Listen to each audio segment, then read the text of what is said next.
What's up, guys? I can't tell you how frustrating it is to be on the SB list to where I can't talk about anything that's happened within the last 200 years. I have to keep it back to ancient history. While I see that other channels can basically talk about whatever they want, but if I say the slightest little thing, then my video gets blacklisted. They're always talking about equality and discrimination when they're the ones that are doing all of it. But I'm literally sitting here watching the world collapse, and I got to talk about this. So we're going to have to use a little bit of code. If it gets too involved, what I'll do is down in the comments section, I'll comment a little code indicator so everybody knows what I'm talking about.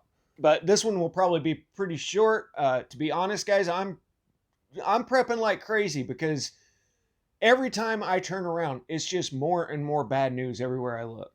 And if you haven't figured it out yet, Dub Dub Trey is well underway right now. We're not necessarily seeing a lot of kinetic involvement just yet, but the behind the scenes sabotage is going on.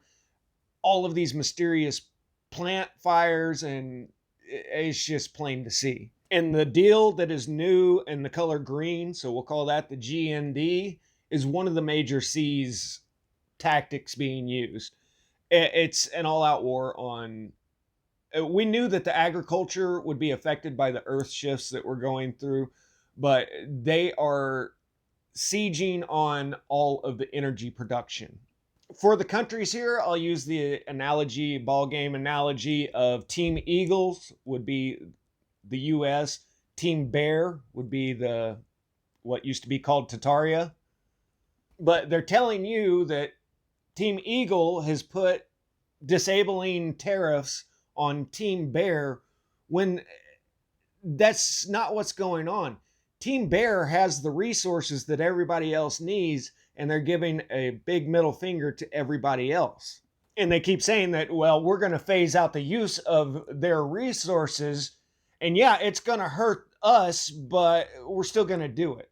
No, they don't have any say so on this, guys. The petrodollar is being destroyed right now, and which should be one of the biggest stories everywhere, and nobody's talking about it. Ever since World War II, all oil has been traded in US dollars, but now that's going away. Even Brazil is saying we're not going to use the US dollar anymore. And if you guys don't keep up with the markets, it cratered this week and is not looking good for the future. The housing market has been in this big, huge bubble ever since 07, 08, and it's about to pop. But let's get to the most important thing here. Sorry, that was 3 minutes in. We're about to have a major energy crisis here because they are not shipping coal. They're about to cut diesel shipments, which I'll get to in a second, by 50%. And I really am going to try to find the time to talk about the big picture here in a video soon. But our head coach is playing for the chopsticks. We are being strategically weakened at every turn, all in the name of the GND, the invisible atmospheric shift that you're supposed to be responsible for. They keep saying we have to switch over to renewables, but they haven't actually done it yet, and they're just cutting off all of our energy production that has worked just fine for the last 100 years. And we're probably going to see electrical outages this week because there's a major heat wave coming. It's going to be pretty hot here, but I think like down in Texas, going to be 100 plus degrees. Big heat wave coming. Almost guaranteed we're going to start seeing electrical outages due to that. And I'm going to throw a little message in here for Glenn over at the lake. I know you're listening. Bro, we better get together and handle those things that we talked about a little while back real soon because of what's happening right now. And then in a couple weeks, if everything's still going okay, I'll come over to the lake and play. But here is the biggest blow to our supply chain that I've seen so far.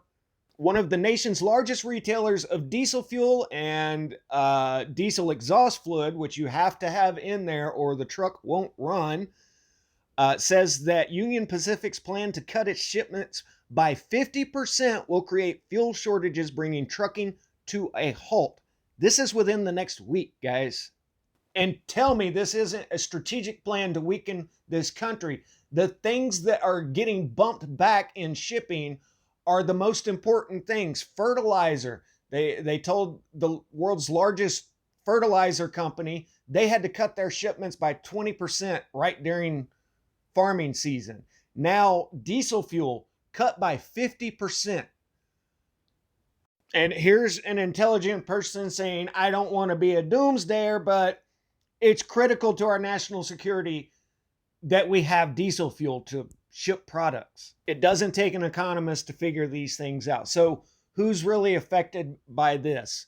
Okay, you guys ever been on a road trip and seen those pilot truck stops that are all across the country?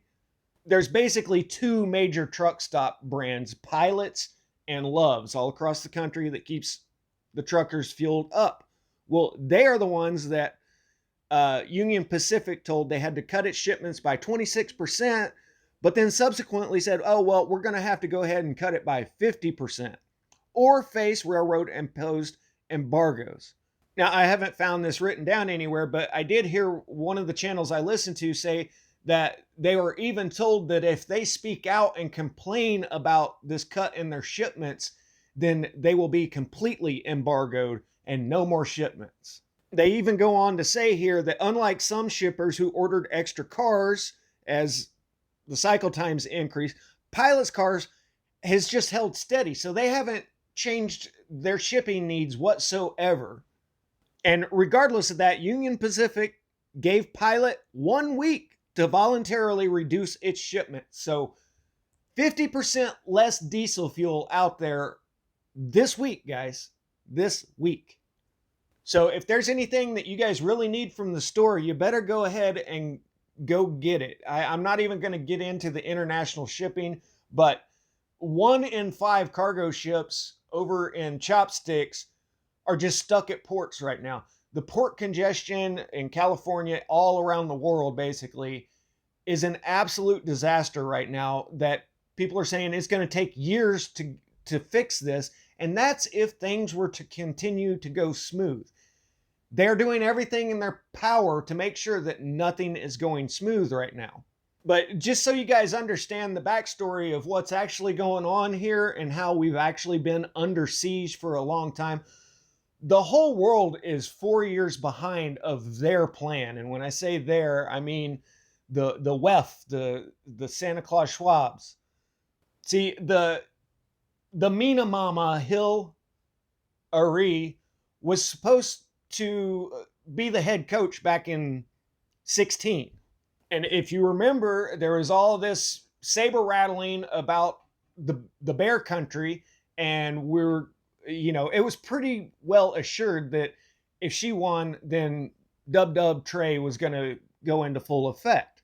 I guess they had problems with fixing the scoreboard and she didn't get it. So now they're 4 years behind schedule. And that's why this is crisis after crisis after crisis that we're seeing right now. But they have their people in high positions of all of the shipping industry. And back in 2019, they implemented the precision scheduled railroading operating model, where they sent in all of these micromanagers saying, hey, we're going to make this better, just like the GND. We've got all these big plans. We're going to make everything so much better for you. And the PSR has proven to be anything but precise. They say here that the railroads are cannibalizing stored locomotives to keep active. All of our important manufacturing has been shipped over to Chopsticks, so we can't get the computer chips and all these things needed for our equipment to run. So they're having to tear apart, they're having to have parts locomotives. And this is happening in the trucking industry. You know, it's just one part that if you don't have it, the whole thing doesn't run. And that's what's happened is they've computerized all the tractors, they've computerized all the semis, and one chip, if you don't have it, then your whole truck doesn't run, your whole tractor doesn't run. And guess what? We can't get the chips. And on top of that, when the COOF came around, what they did with the railroad is just laid off all of their workers because of their new precision PRS model. And they've actually pissed off their workers so bad that many have resigned due to working conditions. And they said that even machinists with 10 to 20 years experience have left behind their retirement benefits. Guys, the railroad retirement is among the best in the country. It's up there with, the airline pilots and, military retirement benefits. But you really have to be screwing somebody over if they have 20 years in an industry and then all of a sudden they don't want to finish out their last 5-10 years to get their benefits. Anyway, guys, we are under siege. This is part of Dub Trade. It just hasn't gone kinetic yet. And there's actually a lot of signs out there saying that tomorrow, May 9th, we may actually see something. It's Team Bears Victory Day or whatever from Dub Deuce. But there's a lot of weird stuff along with it. We're also going to have like 2 CMEs coming in at the same time tomorrow.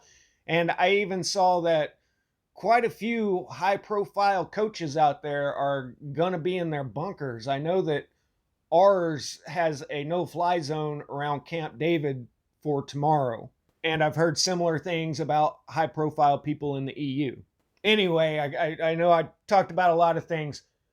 Diesel is going to be cut at one of the biggest truck stops in America by 50% this week. Just wrap your head around that. Sit down and actually think about that. If it doesn't all register at once for you, it should. On top of that, they have strategically crippled energy production. And like I said, we will probably be seeing blackouts this week due to the heat wave. And this is just the start of things, guys. And on top of that, all of the economists out there are saying that we're in major financial collapse right now. We're just seeing the beginning phases of something that they've been kicking down the road for years. And this is probably the most important part of all this, guys, is be ready for next winter. Be ready for next winter. I know you zone out every once in a while like I do. Be ready for next winter. And between now and then, I would expect that we will probably see power outages in a lot of areas of the country that will last for at least 2 weeks or so, because that would be enough time for anybody's food in the freezer to go bad. Because it looks like they are doing the favorite siege strategy of the K. Marx agenda that has happened in the past. Every single time this ideology has been implemented in any country, millions of people were starved to death. You should research the Holodomor if you want more information on this. The same exact teams that we're talking about today playing over there had this happen back in the 1930s.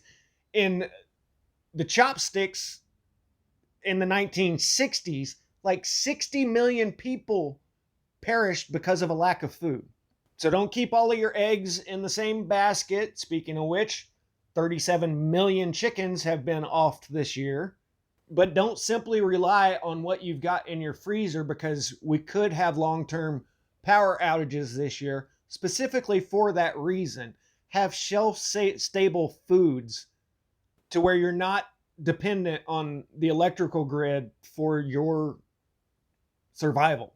And if you're waiting on the media to come out and say that the proverbial has hit the fan, you're going to be waiting a long time. It already is hitting the fan. We're in the first stages of this, and the damage has already been done that would take years to get shipping and food production back online if things were to go well. And like I said, they're not going to allow things to go well. So this would be a really good time to get your house in order. Good luck.